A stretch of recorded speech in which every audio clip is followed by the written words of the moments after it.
abordable ici est bien soutenu financièrement, bien, les services de garde ont ce même attribut-là aussi. On parle de psychoéducatrice, on parle de développement des enfants. Ce n'est pas seulement un soutien et une relâche pour les parents parce qu'ils travaillent, mais c'est aussi, il y a des démonstrations que des bons services de garde où les éducateurs sont bien formés réussissent à favoriser le développement des enfants.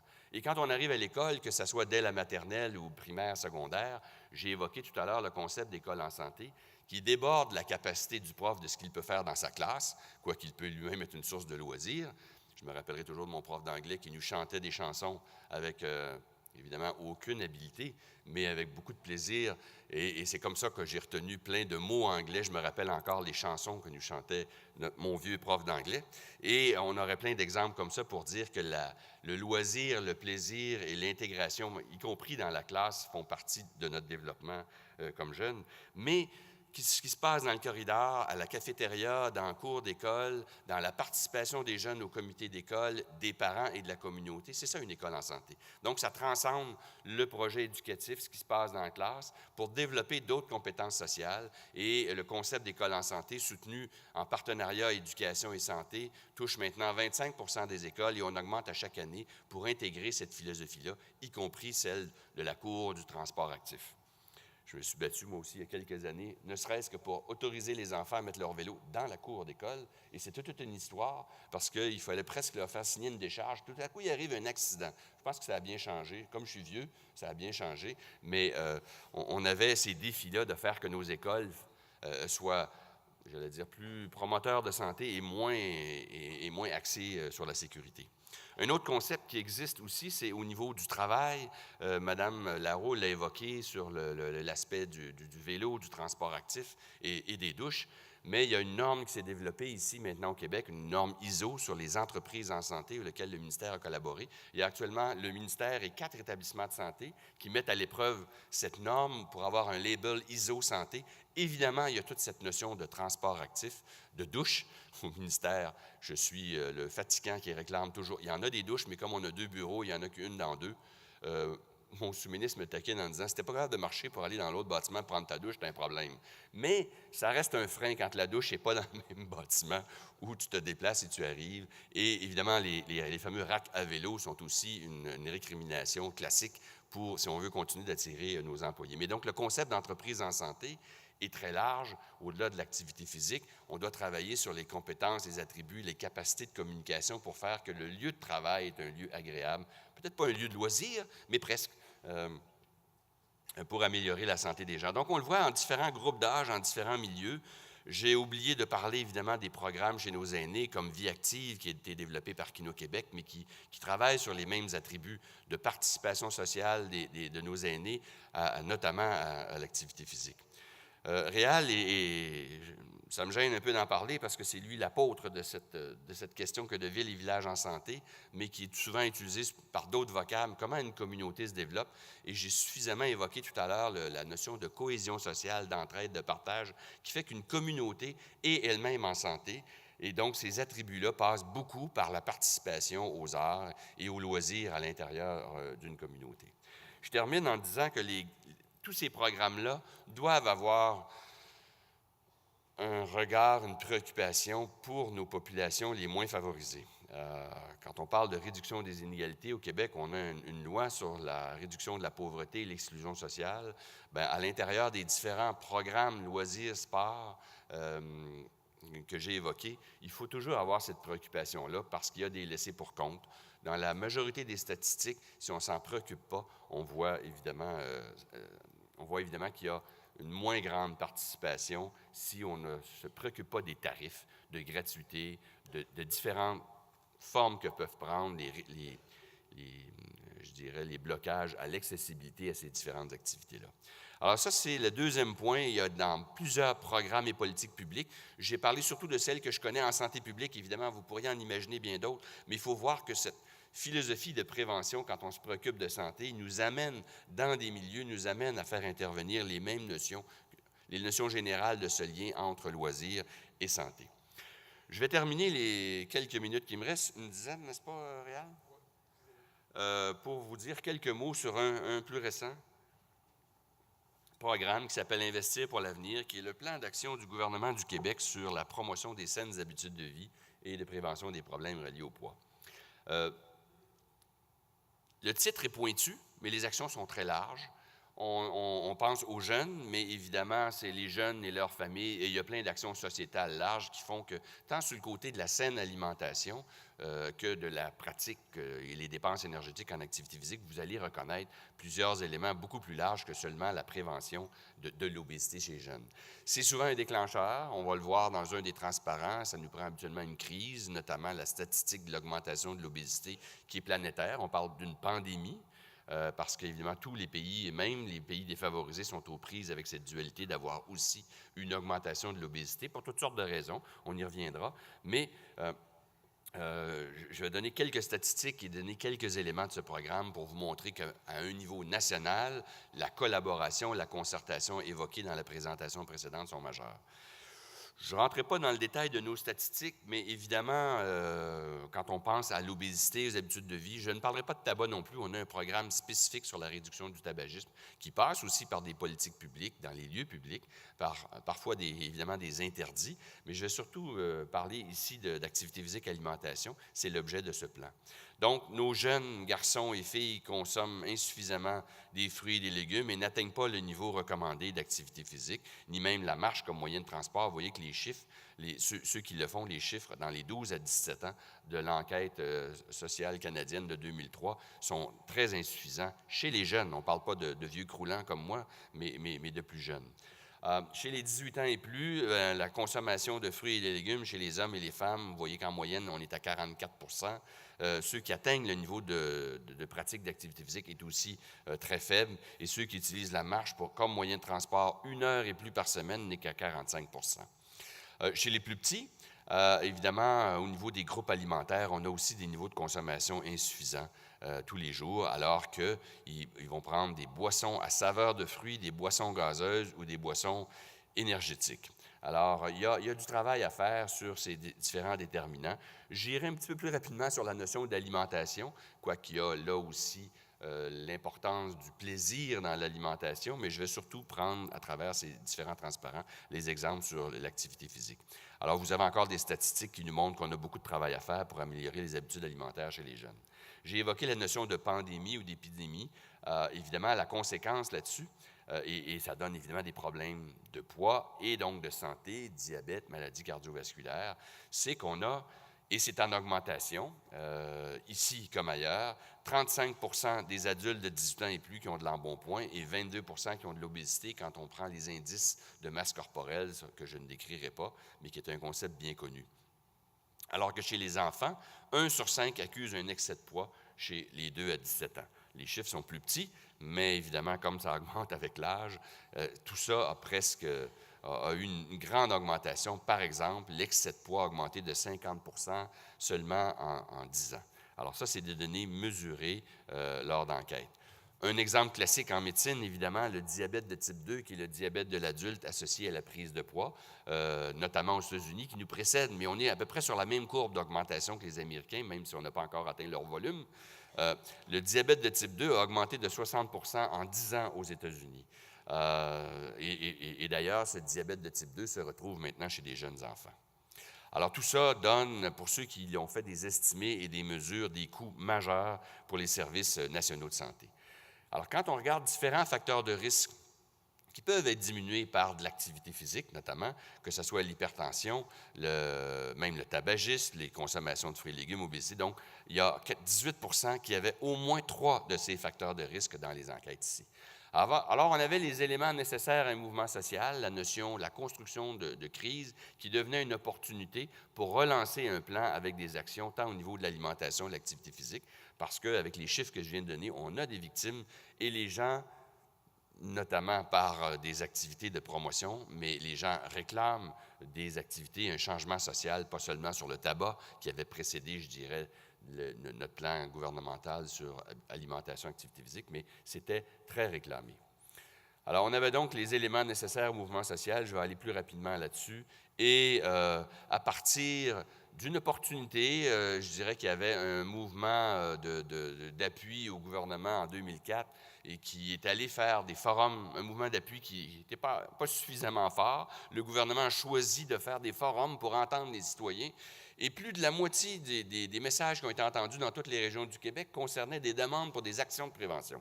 Alors, quand on écoute les citoyens, évidemment, le lobby en première page des journaux est souvent pour des hôpitaux, des services curatifs, des chirurgies, mais quand on va écouter les citoyens dans les communautés, ce qu'ils nous disent et ce qu'ils nous ont dit à ce moment-là, et merci à tout le monde qui y a participé, c'est que ça nous prend des actions de prévention, notamment parce que l'épidémie était déjà présente dans l'esprit des gens.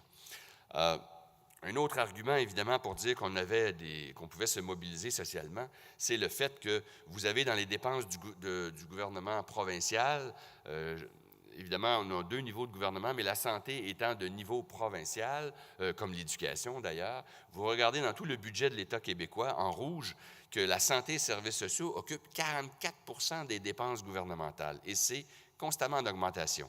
Bien sûr, il y a le vieillissement de la population, mais si on ne renverse pas les facteurs de risque que j'ai évoqués tout à l'heure et qui expliquent que 80 des maladies chroniques au Québec sont évitables. Je ne dis pas que c'est facile de les éviter, mais elles sont toutes associées statistiquement à des facteurs de risque qui sont modifiables. Donc, en travaillant sur le tabac, l'alimentation, l'activité physique et d'autres éléments modifiables dans notre vie personnelle et dans notre collectivité, on pourrait évidemment infléchir, peut-être pas demain matin, mais sûrement arrêter la progression, sinon le Québec demain matin sera tout rouge, le Québec va être un gros hôpital. J'exagère un peu, mais c'est quand même majeur comme argument, les dépenses de l'État. Je pense qu'on redit ici en mots ce que je viens de dire. Ce schéma est affreux, il est beaucoup trop petit, vous devez me faire confiance. À l'extrême droite, quand j'ai parlé tantôt de lien en mots, vous avez dans ce schéma le lien entre la notion de dépense d'énergie par l'activité physique et l'apport d'énergie par l'alimentation. C'est ce qui explique l'obésité, mais quand on revient en amont au niveau des facteurs individuels, on va parler du travail. Est-ce qu'on en dépense tellement dans notre travail de l'énergie? Est-ce qu'on se déplace? Est-ce qu'on a du transport actif? Est-ce que nos loisirs sont suffisamment actifs pour amener des dépenses d'énergie? Est-ce qu'on a suffisamment d'activités sportives accessibles? Et bien sûr, sous l'angle de l'alimentation, qui est la bulle du bas, bien, est-ce que l'offre alimentaire et notre propre image corporelle? Donc, vous voyez toute une série de flèches. Je ne sais pas si on les a toutes mises ici, mais j'ai déjà compté un jour, il y en a 57 pour lesquelles il y a des démonstrations de liens avec les problèmes d'obésité, de diabète, de maladie. Donc, quand moi, je veux convaincre les décideurs du Conseil du Trésor, je leur parle de dépenses de santé, je leur parle des attributs, mais très vite, au-delà de ce qu'on peut dire à un individu, au niveau de ses facteurs et de ses décisions individuelles, ultimement, c'est lui qui décidera de faire du vélo ou de faire d'autres loisirs. Mais il y a des facteurs dans la communauté, transport public, le sentiment de sécurité, l'aménagement urbain, la disponibilité et l'accessibilité des produits alimentaires, etc. Et en amont de ça, des facteurs de grande politique. On va parler de politique urbaine, d'aménagement urbain, politique de transport. On n'a pas le temps de rentrer tout ça, mais quand on veut réfléchir sérieusement aux impacts sur la santé, on est nécessairement en lien avec des attributs et des déterminants en amont, comme ceux qui sont évoqués ici. Alors, c'est à partir de cette toile causale-là qu'on a développé un plan qui est rendu public en 2006-2012, et vous comprendrez qu'une fois qu'on a dit ça, même s'il est coordonné par le ministère de la Santé à cause de sa conséquence, que dans ces actions, ça nous prend de nombreux partenaires. Ministère de l'Éducation, Loisirs et Sports, Agriculture, Ministère de la Famille, Affaires municipales, Emploi, Transport, etc. Et d'autres organismes, secrétaire jeunesse, protection du consommateur. Et donc, tous ces gens-là ont été mis à profit pour développer un plan d'action gouvernementale. Et vous allez voir un peu plus loin qu'une fois qu'au niveau des gouvernements, leur réseau et des partenaires dans la société civile, les organismes sans but lucratif vont être mis à profit. Le cadre, évidemment, nous montre qu'il y a des choix individuels, des connaissances, des attitudes, le plaisir à faire des activités ou de la saine alimentation, mais qu'il y a plein de facteurs environnementaux traduits notamment par ces grandes politiques d'alimentation et d'activité physique. Le but commun de ce plan d'action gouvernemental, je vais vous donner le site web d'ailleurs à la fin, mais c'est vraiment une notion pas seulement de santé, mais de qualité de vie, pas en blâmant ou en culpabilisant individuellement les gens, quoique les choix sont toujours possibles individuellement, mais en donnant donc des environnements qui favorisent l'adoption de ces habitudes de vie. Alors, les grands objectifs, c'est des mesures pour faciliter l'adoption et le maintien On peut faire une première fois le tour de l'île, comme je l'ai fait un jour, mais comme vous le disiez, ça nous incite après à l'inclure dans notre vie quotidienne, dans nos transports actifs. Donc, maintenir à long terme ces saines habitudes de vie pour réduire, bien sûr, la prévalence de l'obésité. On a 2 objectifs très modestes, mais si on réussit à arrêter l'augmentation de l'obésité, notamment en réduisant de 2 le taux de prévalence chez les jeunes et les adultes et de 5 l'embonpoint, ça veut dire qu'on aura réussi quelque chose parce qu'actuellement, année après année, ça augmente. Donc, juste le fait de le réduire de 2 et 5 embonpoint obésité, ce sera déjà le signe qu'on a réussi à inverser une très mauvaise tendance. La clientèle visée chez les plus jeunes, leurs familles, mais évidemment, il y a des répercussions, je l'évoquais tantôt, sur toute la société. Il y a 5 grands volets. Je vais donner juste, il y a 75 actions dans ces 5 grands volets, alimentation, activité physique, la notion de normes sociales, et les services et favoriser la recherche, transport de connaissances. Je vous rassure, je ne parlerai pas des 75 actions. Je vais en nommer quelques-unes. Alimentation, évidemment, vous avez entendu parler du virage santé à l'école ici au Québec, qui est en application avec... les gens le résumeraient en disant on veut maintenant, et on a commencé évidemment à sortir la malbouffe des écoles. Donc, le ministère de l'Éducation et Loisirs et Sports a été évidemment en leadership là-dessus, c'est très clair. On fait la même chose actuellement, on est en consultation pour avoir la même chose dans tous nos établissements de santé, que ce soit pour les visiteurs, les patients, les employés. On parle de 250 000 employés dans le réseau de la santé. Donc, on aura un équivalent. Pas la même chose exactement, on ne peut pas travailler de la même façon avec des adultes et des enfants, mais on a donc actuellement une stratégie pour implanter dans les prochains mois aussi ce volet-là en milieu de santé.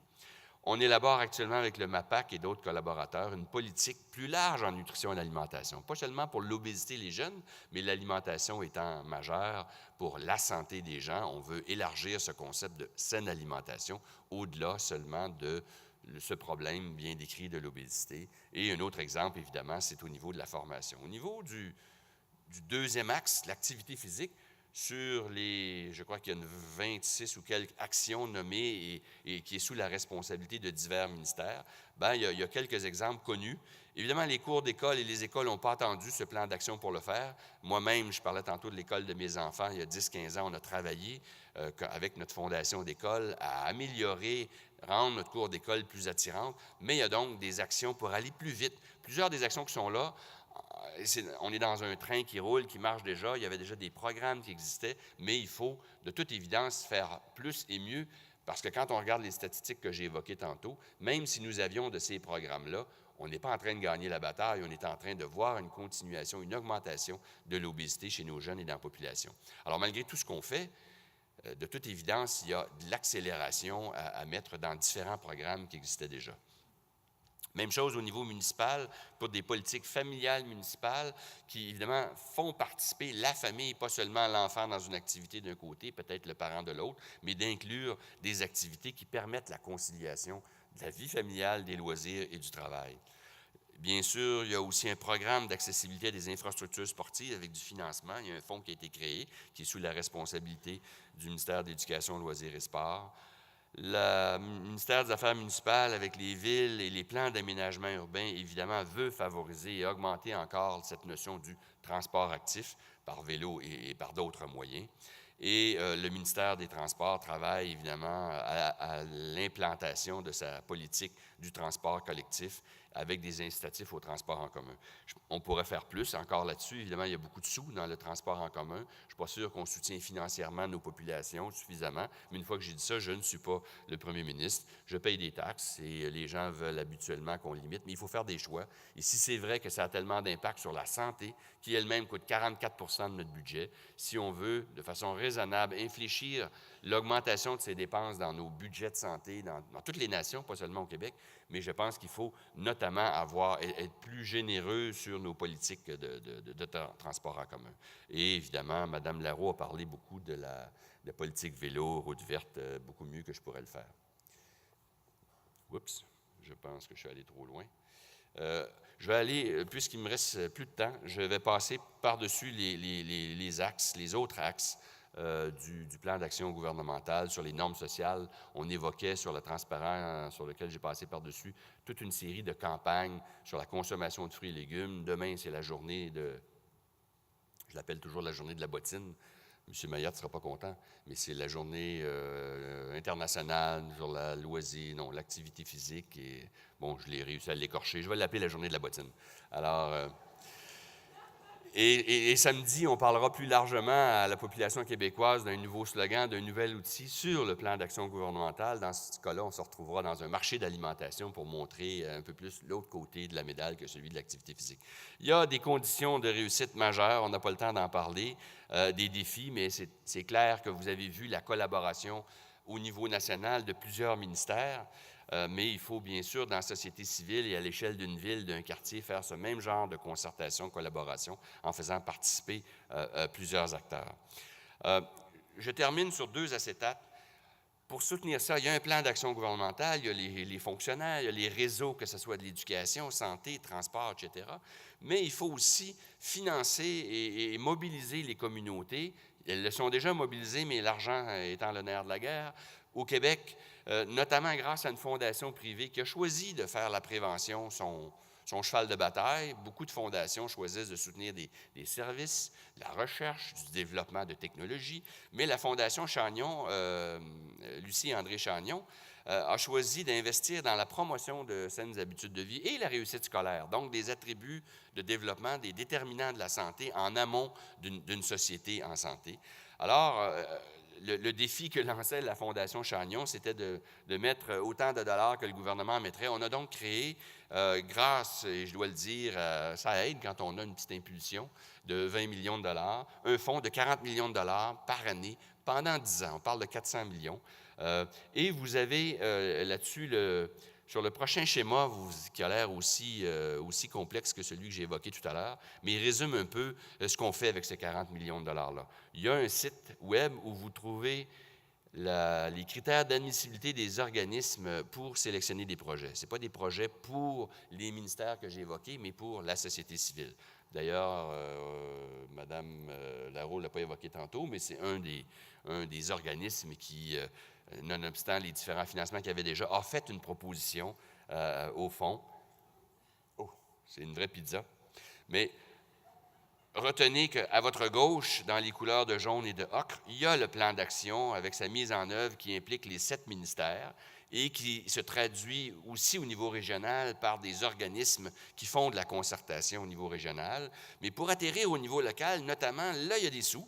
Il y a ce fameux fonds où la fondation, la FLAC ici, pour les intimes, a mis 20 millions par année, le gouvernement du Québec 20 millions. Il y a donc un fonds et une société qui gère ces 40 millions. J'ai le plaisir d'être le président du conseil d'administration de cette société de gestion. Et donc, on a choisi de mettre 10 millions à des activités de nature nationale pour différents partenaires. Et vous avez les critères pour les Québécois qui s'intéressent. J'ai oublié de mentionner que ça s'adresse qu'aux Québécois, mais ça peut donner des idées aux autres, aux visiteurs.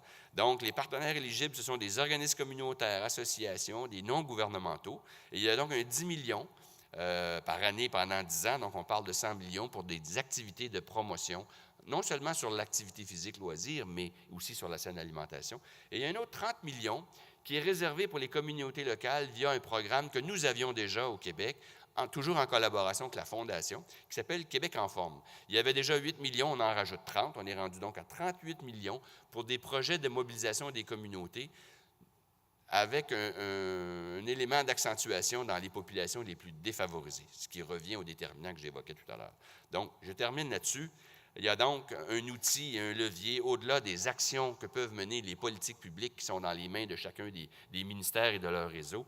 Il y a aussi, et c'est évidemment, vous voyez la complémentarité, moi qui suis directeur national, je coordonne le plan d'action, je suis aussi le président du conseil d'administration, qui sort, je dirais, des mains et des décisions politiques gouvernementales, qui, avec des partenaires de la Fondation Chagnon, avec des équipes scientifiques qui analysent les projets, s'assure que dans la communauté, lève des projets de mobilisation, 75 du budget y est, et l'autre 25 pour des projets de nature nationale. Alors, je termine là-dessus. Le document complet, tant sur le plan du plan d'action gouvernementale, vous le trouvez à l'adresse suivante. Alors, merci beaucoup. Je vais m'arrêter ici.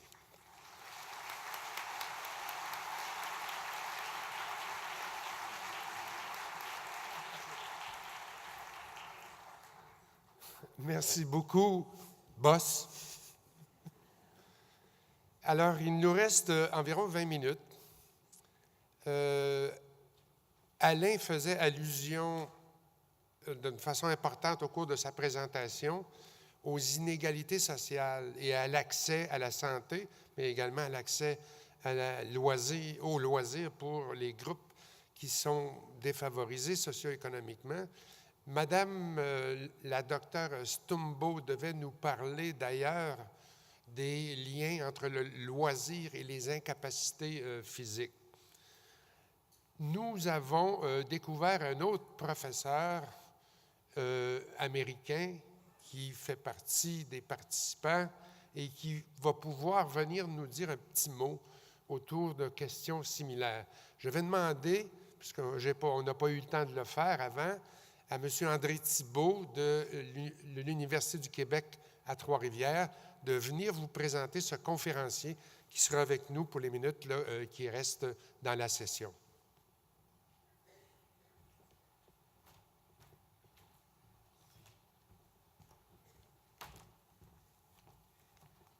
Bonjour. Vous savez que dans la préparation de ce congrès, on a constamment essayé d'avoir les niveaux les plus élevés de qualité. Ce que nous a amené d'avoir parmi les participants, parmi vous, parmi les présentateurs des après-midi, des gens de ce niveau de qualité.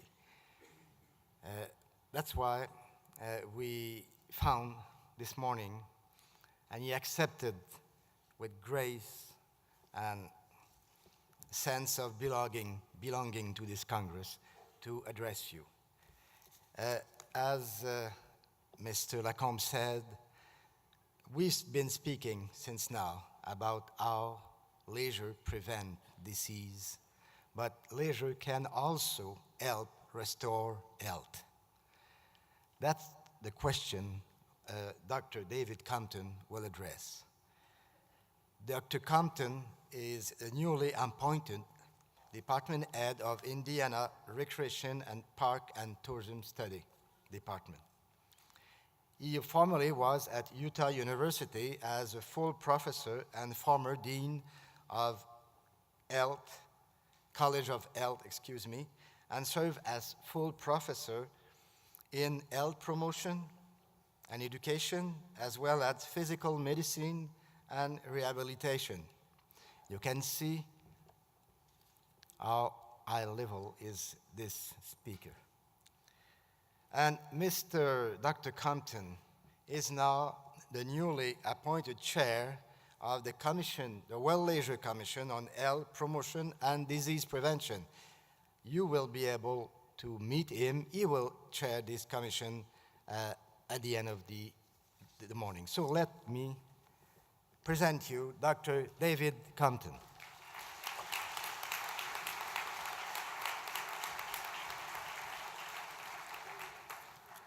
Thank you, Andre. I have the ominous task of presenting this information in a relatively short time, and so I'm actually going to boycott PowerPoint, and you will not see images on the screen, but you will hear this.